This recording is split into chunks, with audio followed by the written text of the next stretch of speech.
बोलिए सदगुरुदेव की जय। आजकल आप लोग देख रहे होंगे कि बहुत से लोग छठ पूजा का त्यौहार मना रहे हैं। छठ पूजा क्यों मनाया जाता है और इसके पीछे का कारण क्या है? कोई भी त्यौहार मनाया जाता है उसके पीछे कोई ना कोई कारण होता है, कोई ना कोई उसके पीछे रीज़न होता है कि उसे क्यों मनाया जाए और किस तरह से मनाना चाहिए, या मनाना सही है या गलत है। हम लोग एक दूसरे को देख करके हर काम करने लग जाते हैं, लेकिन उसके पीछे का कारण हम नहीं जान पाते हैं और इसीलिए कई अंधविश्वास, पाखंड और भ्रम में फंस जाते हैं और उससे उबर नहीं पाते हैं। इसलिए यह वीडियो आपको ज़रूर सुनना चाहिए ताकि आपके अंदर का पर्दा खुल सके। आइए यह प्रवचन सुनते हैं। जगाती है, बेटा रे बउआ रे जाग रे सवेर हुआ, तो जाग जाता है। शिव को कभी जब सुलाई है जो रोज दिन कहती है जागा? सूतने वाला न जागता है, तो शिव को सुलाया गया जो कहते हो जाग जाओ। अंधेर हो रहा है। अब एक गांव में हम प्रवचन दे रहे थे, एक हाई स्कूल का मास्टर कौर जोड़ के खड़ा हो गया हमारे सामने। कहा गुरुजी, मेरा गांव इतना आदर्श गांव था, लगभग 50 से 100 बूढ़े बुजुर्ग लोग कंठी माला वाले थे, लेकिन जब से मेरे गांव में शिव चर्चा शुरू हुआ सारे कंठी वाले बूढ़े बुजुर्ग मर गए। अब तक गांव में केवल तारी दारू और मांस मछली का दुकानदारी चल रहा है और शिव चर्चा चारों तरफ चल रहा है। गांव मेरा बर्बाद होके खत्म हो गया, समाप्त हो गया। शिव चर्चा वाला गांव को सुधार लेंगे कि बिगाड़ेंगे? बोलिए, सुधारेंगे? क्या कह के सुधारेंगे? इनमें कोई सुधार नहीं है। ये तो भोला के मानने वाले हैं। भोला के मानने वाले वामपंथी होते हैं। भोला स्वयं वाम मार्गी थे, वामपंथी थे। और वाम शब्द की उत्पत्ति पंच मकार से हुई है। मौ से मछली, मौ से मांस, मौ से मदिरा, मौ से मैथुन और मौ से मुद्रा। ये 5 गुण जिसमें हो वो भोला का शिष्य होगा और वो सब वाम मार्गी होगा। ये जितने हैं पूरे देश के वेश्या जो रात दिन वेश्यावृत्ति करती है, अब भोरे उठ के भोला को जल चढ़ाती है, ये सब वाम मार्गी है। जितना वेश्या है सब भोला के शिष्य है। जितना ड्राइवर खलासी आपको मिलेगा वो हंडिल के निकट में शिवलिंग रखेगा और उस पर फूल चढ़ाएगा, जल चढ़ाएगा और भर दिन शिखर पर आग चिबाएगा और शाम हुई तो होटल में ढूकेगा। कोई मुर्गा भात, कोई मांस भात और कोई मछली भात खाएगा और दारू पिएगा। और खैनी बीड़ी तो इनके लिए आम बात है।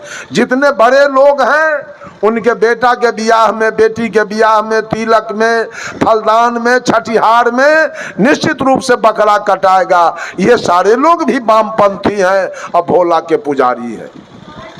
वो लोग कबीर के भगत नहीं हो सकते। कबीर के भगत जो भी हो गए होंगे उसके गले में कंठी माला जरूर होगा, लेकिन भोला का जितना भगत है उसके गले में आपको कंठी माला नहीं मिलेगा। अगर वो कंठी पहना है तो भोला का विरोधी है। कंठी वाला भोला के सपोर्टर कभी हो नहीं सकता। ये सब धर्म चल रहा है। ये सब धर्म दुनिया के अंदर में औरत सब साल भर धर्मे करती है, साल भर पूजा करती है, खूब छठ करेगी या पारन के दिन बेटा के कहेगी बउआ जाओ न तन बाजार, मीट खाए है से मुंह पचपचा रहा है, पाभर झिंगो मछली ला दो जे सामने तन खा ले। हो गया छठ, छठ हो गया। एक साल छठ के दिन में हम एक गांव में थे। गांव का नाम है सोनमा डेहुली। उस गांव में थे। सवेर में जब वहां से हम जलपान करके चल रहे थे, तभी तक पारन के दिन एक मछली बेचने वाला आ गया। वो हल्ला करने लगा, लीजिए बैगनों से सस्ता है 12 रुपए किलो। अभी पवनी करने वाली महिला कोई सूप ले ले, कोई डगरा ले ले, कोई थाली ले ले, कोई कटोरा ले ले, 1 किलो हमको दीजिए, 1.5 किलो हमको दीजिए, 2 किलो हमको दीजिए। हम की बाहर छठ।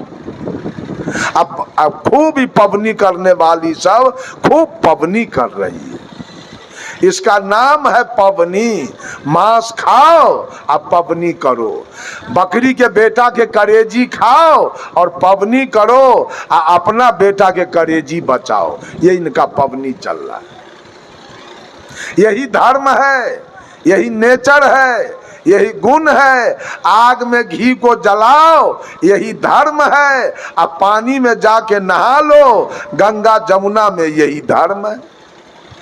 अरे पानी में नहाना कौन धर्म है? आज तक 67 बरस मेरा उम्र अब चढ़ गया है, 67 बरस, लेकिन आज तक मैं मंदिर नहीं गया कभी जीवन में।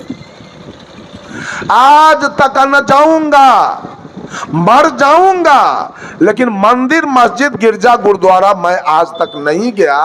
तो भगवान के बाप का हिम्मत है कि हमको कुछ कर ले आकर? अगर वो है तो उसको मैं चैलेंज देता हूं भगवान को कि हमारा कुछ आके बिगाड़ को तो देख। मैं नहीं जाऊंगा तेरे मंदिर में। बंधुओं, ये सब झूठी कहानी रच रच करके और मानव उसके पीछे बेकल हो रहा है। धर्म वही है क्या? धर्म वही है। आज मानव को छोड़कर जितने पशु पक्षी कीड़ा मकोड़ा इस धरती पर निवास करते हैं, वो सारे के सारे अपने धर्म पर, अपने नेचर पर, अपने गुण पर, अपने स्वभाव पर चल रहे हैं। धर्म से गिरा हुआ प्राणी तो केवल मनुष्य है। धर्म से गिरा हुआ प्राणी मनुष्य है और सारे पशु पक्षी कीड़ा मकोड़ा अपने धर्म पर चल रहे हैं। मैं उदाहरण दूं आपको। बाघ है, बाघ आज तक अपने धर्म पर चल रहा है। बाघ के सामने अगर खड़े दूध के तस्मई रख दिया जाए, पेड़ा रसगुल्ला रख दिया जाए, काजू किशमिश बादाम रख दिया जाए बाघ के सामने, और बगल में मांस रख दिया जाए, तो बाघ का धर्म क्या है? खीर खाना कि मांस खाना? बाघ क्या खाएगा? मांस खाएगा। बाघ का धर्म है, नेचर है, गुण है, स्वभाव है, उसका प्रकृति है मांस खाना। प्रकृति ने उसका स्वभाव मांस खाने वाला बना दिया। बाघ जब खाएगा तो मांस खाएगा, वो खीर नहीं खाएगा। वो भोजन के बिना मर जाएगा, भोजन के बिना उपवास रख लेगा, मंजूर है, लेकिन वो तस्मई नहीं खाएगा। जब खाएगा तो मांस। अगर यह कहा जाए कि वो बाघ अपने धर्म पर, अपने नेचर पर, अपने गुण पर, अपने स्वभाव पर चल रहा है, तो इसमें हर्जा क्या है? बकरी भेड़ी, गाय भैंस, हाथी घोड़ा, ऊंट गधा, ये सारे प्राणी, इनके सामने एक तरफ घास रख दिया जाए और दूसरे तरफ मांस रख दिया जाए।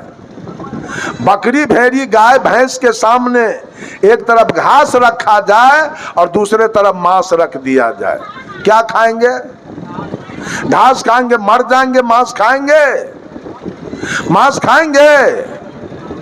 उपवास रख लेगा हाथी, मांस छुएगा, घोड़ा मांस खाएगा, लेकिन ये पापी मानव आज मांस खा रहा है और अपने को धार्मिक कह रहा है। ये अभागा सबसे गिरा हुआ प्राणी है, ये अपने को धार्मिक कह रहा है कि हम भी एक धार्मिक प्राणी है। अरे धार्मिक तो वो गाय हो सकती है जो आज तक शुद्ध शाकाहारी होकर जी रही है, बेचारी दूध दे रही है, बछड़ा दे रही है, उसके पैखाना से खेत उपज रहा है, उसका पेशाब तो आज इतना कीमती हो गया कि कैंसर की बीमारी गाय के पेशाब पीने से ठीक हो रहा है, बेचारी मर जाती है तो चमड़ा से जूता बन जाता है, हड्डी से खाद बन जाता है और मांस दुनिया के लोग खा जाते हैं।